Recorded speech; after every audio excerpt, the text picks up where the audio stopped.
இல்லத்தரசிங்களே, இன்றைக்கி உங்களுக்கு சூப்பரான ஹெல்த்தியான தக்காளி பூண்டு சாதம் எப்படி செய்யணுங்கிறத சொல்லித்தரேன் வாங்க. எங்கள் குட்டி வாண்டுக்கு இன்றைக்கி இதை தான் கொடுத்து விட்ருக்கேன். தக்காளி பூண்டு சாதம் காம்பினேஷனுக்கு முட்டைக்கோசு ஃப்ரை பண்ணி கொடுத்து விட்ருக்கேன். வாங்க எப்படி செய்யலாங்கிறத உங்களுக்கு சொல்கிறேன். ஃபஸ்ட்டு சட்டி காய வச்சுங்க. கடுகு போட்டு நல்லா பொரிஞ்சதும் எண்ணெய் விட்டுக்கிறேங்க. எண்ணெய் விட்டதுக்கப்புறம் கடலப்பருப்பு போட்டு நல்லா வறுத்து விட்டுட்டு பூண்டு, கருவேப்பிலை, பச்சை மிளகா, வெங்காயம், தக்காளி எல்லாம் வெட்டி வச்சுட்டு ஃபஸ்ட்டு பச்சை மிளகாயும் கருவேப்பிலையும் எடுத்து நல்லா வதக்கி விட்டுக்கிறேங்க. அப்புறமா பூண்டு போட்டு நல்லா வதக்கி விட்டுக்கிறேங்க.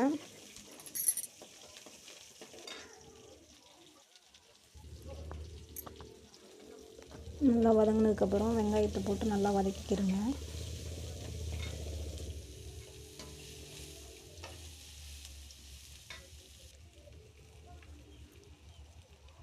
அப்புறமா கரம் மசாலா, மிளகாப் பொடி, மஞ்சள் பொடி, சீரகம் இதெல்லாம் போட்டு நல்லா ஒரு கிண்டு விட்டுக்கிறேங்க.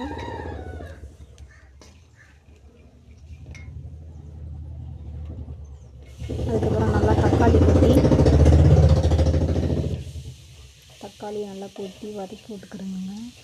நல்லா மசிகிற அளவுக்கு நல்லா ஒரு கிரேவி பாத்தில் வரட்டும்.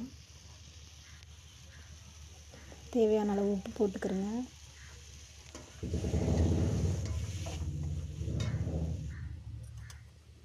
அந்த கேப்பில் எங்கள் அம்மா டீ போட்டு கொடுத்து விட்டாங்க. அதை குடிச்சிட்டு வரேன். நல்லா வதங்கிடுச்சு, ஆறட்டும்.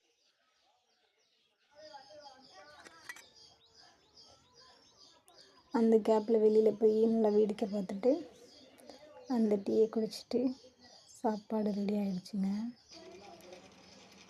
என் பையன் மூட்டு பத்தில் பார்த்துட்டு இருந்தான் டிவியில், சுட்டி டிவியில் அது ஏதோ நிக்கல்டோனா என்னமோ. அதுக்கப்புறம் சாதத்தை போட்டு நல்லா கிண்டி விட்டு அவ்வளோதாங்க, தக்காளி பூண்டு சாதம் ரெடி ஆகிடுச்சு. குட்டி வாண்டுக்கு பேக்கிங் பண்ணியாச்சு.